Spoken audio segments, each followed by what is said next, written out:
Now that we know some things, we let love give us wings. It's the key, it's free, it's for you and me, you and me.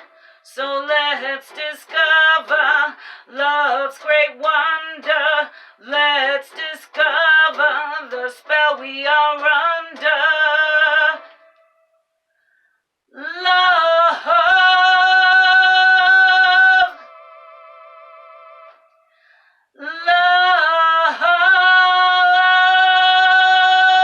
Love. With Mililli. Love.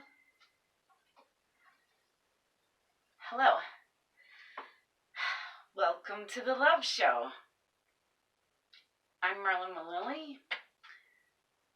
That was a new song I just wrote recently for the Love Show for season 3. Can't believe we're in season 3.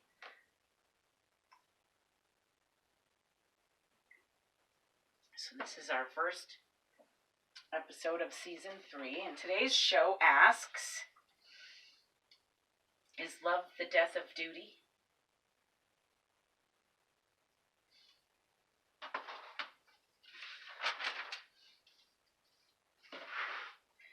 With all of the Game of Thrones hype and the new show coming out, The Long Night, I think it's called. The new show is going to be set 1,000 years before Game of Thrones. So now that the game is over, we are left with this question, first presented by Master Aemon in the Game of Thrones to Jon Snow and Sam Turley. In the story, they are part of the Night's Watch, and they all take an oath.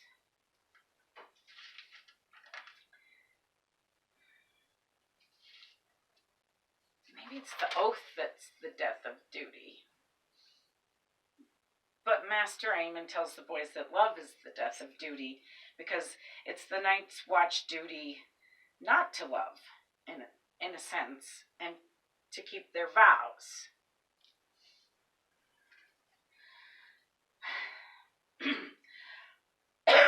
Excuse me.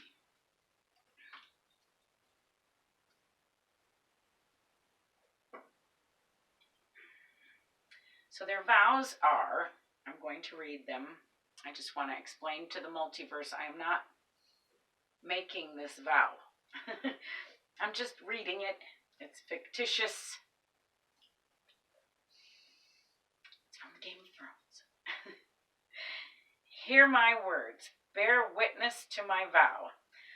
Night gathers, and now my watch begins. It shall not end until my death. I shall take no wife, hold no lands, father no children. I shall wear no crowns, win no glory. I shall live and die at my post. I am the sword in the darkness. I am the watcher on the walls. I am the shield that guards the realms of men. I pledge my life and honor to the Night's Watch for this night and all the nights to come.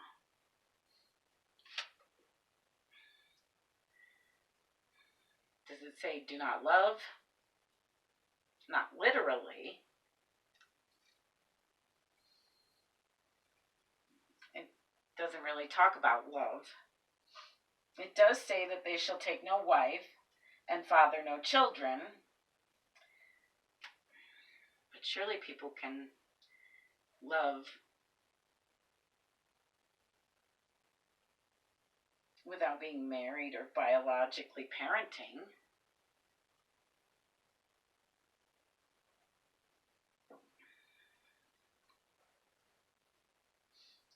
And they can still love and parent.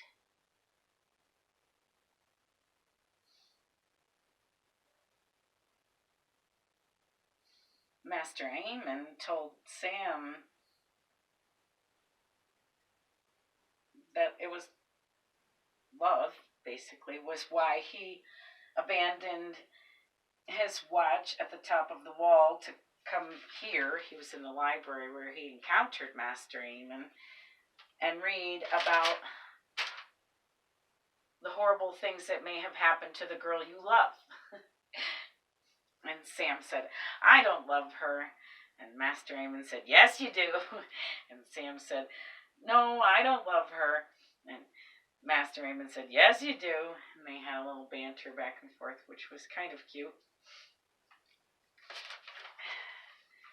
But,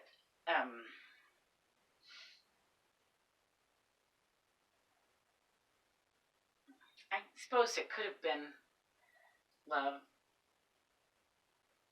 that killed that duty. Tyrion Lannister, the dwarf in the story, also spoke with Jon Snow of this very thing, only he asked, is duty the death of love? Which is interesting. Both questions involve love, which is why we here at the Love Show have gotten involved. And also, over the summer, I binge watched some Game of Thrones.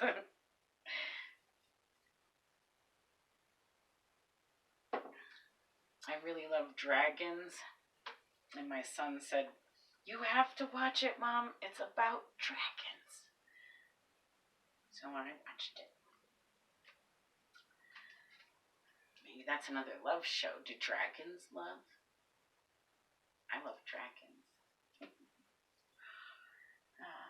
More love shows, more love shows. Anyway, so Tyrion Lannister asked, is duty the death of love? And he had been the hand of the queen, king. He kind of went back and forth. Or, no, he wasn't. Anyway. And the hand's duty is to be second in command to the king or queen and chairing meetings of the small council who deal with small matters. No pun intended, Tyrion. Anyhow,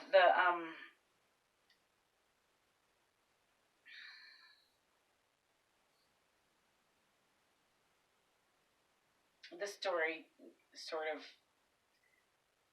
makes it difficult for, and I think in reality it's difficult for people to love and love their work. Does that make sense? To love their home life and their work and to find a balance in that. And, your duty is your work and your family is your love.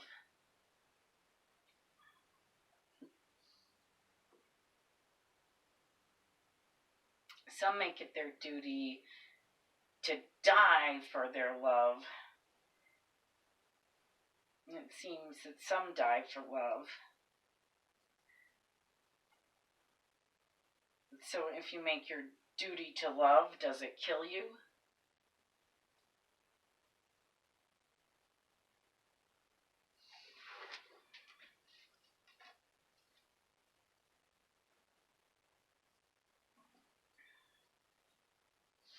I think most moms and dads make it their duty to love and care for their children and keep them safe and alive, and that duty to love keeps them safe and alive. So I'd have to say no there. Love does not kill you anyway if it's your duty to love. If you make it your duty to love, I don't think it kills you. Not in most cases.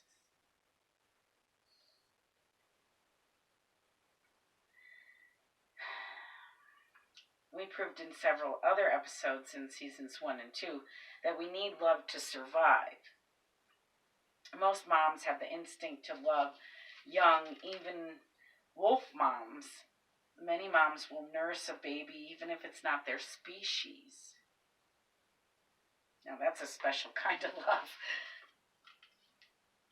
I guess when God charges us with children, she's making it our duty to love the child. Some parents take this too far Cersei Lannister in Game of Thrones said she would burn cities for her children. But is that... I don't think burning cities is ever for love. You can't say that's for love. I mean, it doesn't make sense. And it's not loving anyone. It's not loving the children. It's not loving the city. It's not love. That's not love. Excuse me.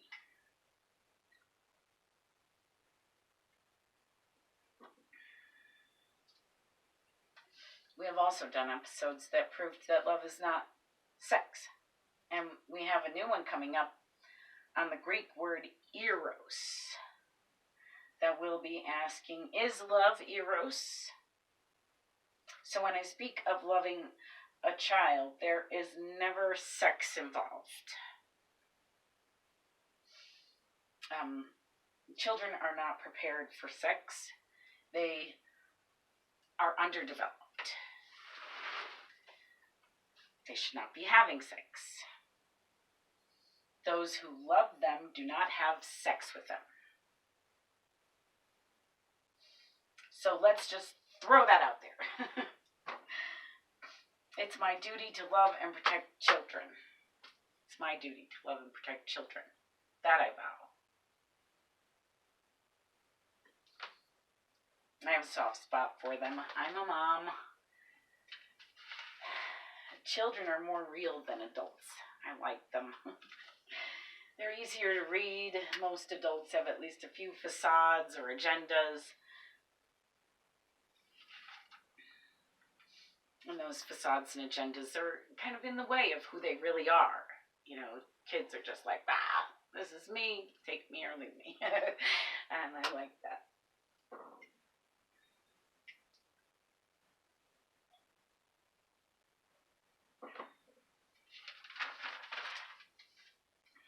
Game of Thrones is a fictional fantasy story, so all of its characters have a sort of facade also. But real love in the real world,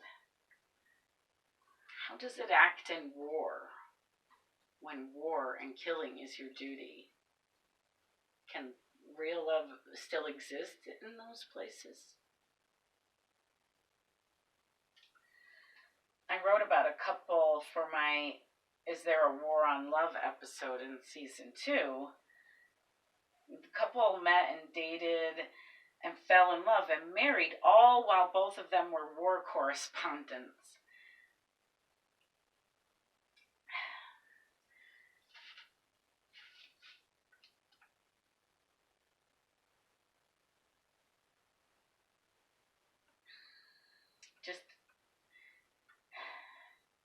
I think it's amazing. Just that against all odds, love existed there at all is a miracle, really.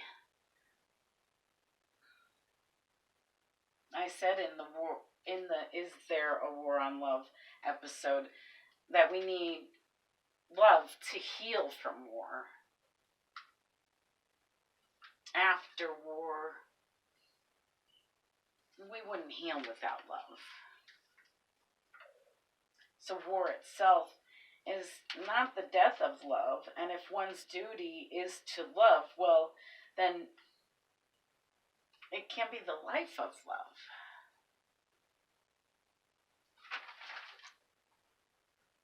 Mother Teresa made it her duty to love the unloved. Isn't that beautiful? I just thought that was beautiful.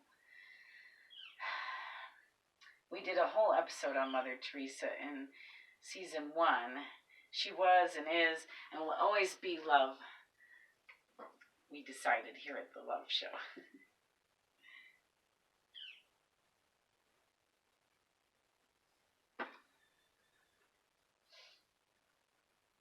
What sense is there in sworn duty to kill, though? Sworn duty to love, vowed duty, like marriage, or like the little vow I just made to love and protect children. I can see those vows. They make sense to me. But do people take vows seriously anymore at all anyway? Did they ever?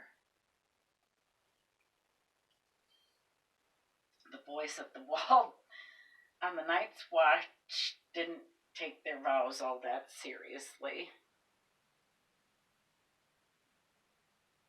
Is it just human nature to break vows? Perhaps we shouldn't make them in the first place. Maybe that would be loving ourselves and our loved ones more. Of course, I've had some vows that I made stick for whatever reason. I've kept most of my vows and swears and promises. I have very few regrets. I try not to regret. I don't believe in revenge or war or the death penalty. Game of Thrones was all about vengeance and war, and they killed thousands of people in the story. Gandhi said, "An eye for an eye will make us all blind." I agree with Gandhi.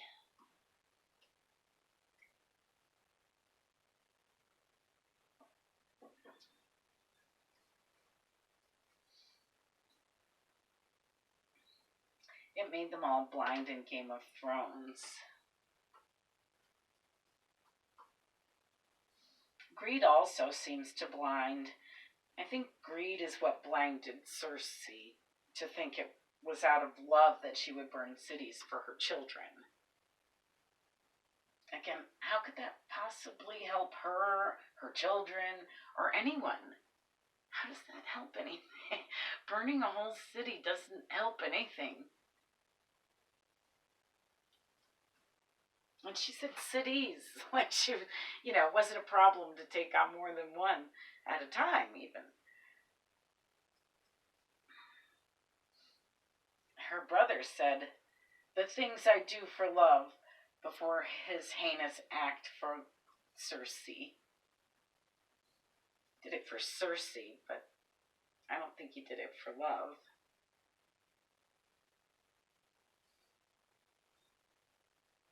I think he did it for sex. There's a difference. You'll see in our next episode. Is love Eros? Is Eros love? We'll find out. He did it for Eros. So if that gives you a hint as to what Eros is. So is love the death of duty? I think love is the death of duty to kill, which makes love the most powerful weapon against war that there is.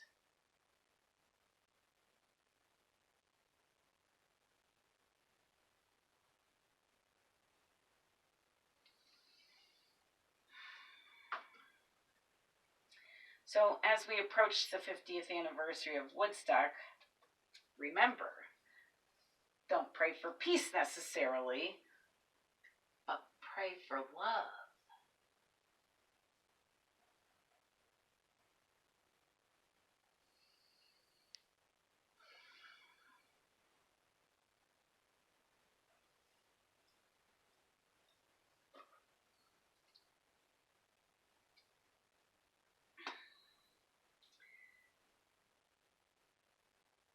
And you can also see our Is Love the Path to Peace episode from season 2, where we discover that love is in fact the path to peace. Duty, however, is not the death of love. Without love, no one would have ever healed from some people's duties.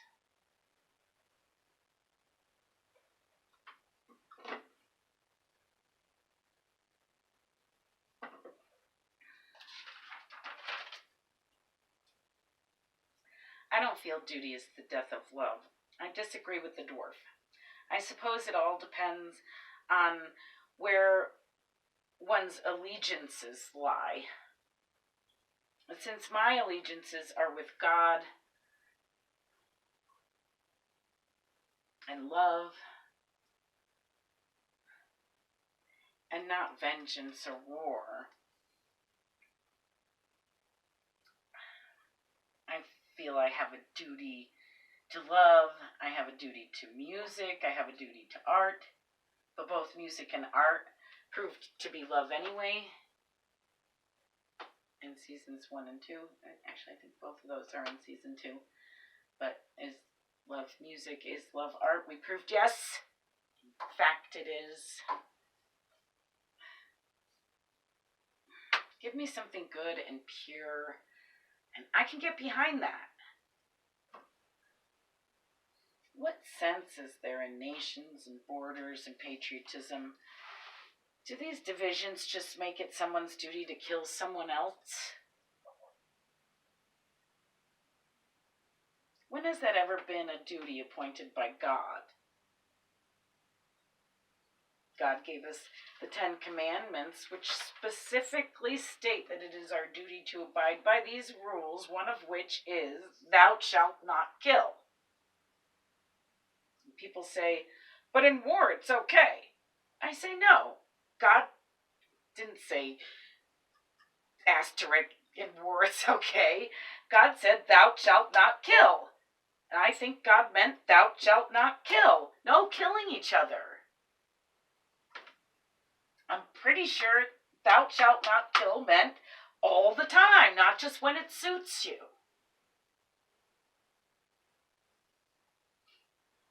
It's crystal clear to me. So from now on, I am going to make it my duty to pray for love.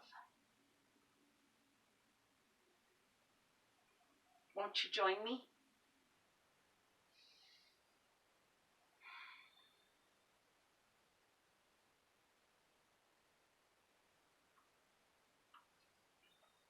Love is worth praying for. It does kill the duty to kill.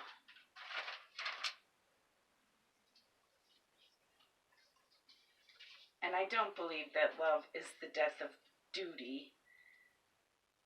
I don't believe that duty's the death of love.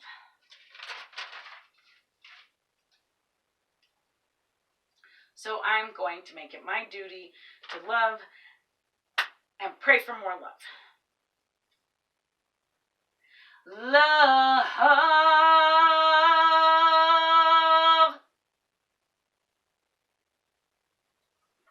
Thanks for watching.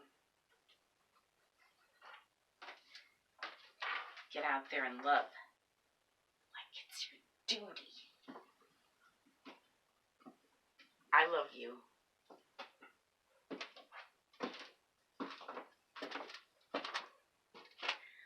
A MililliStudios production.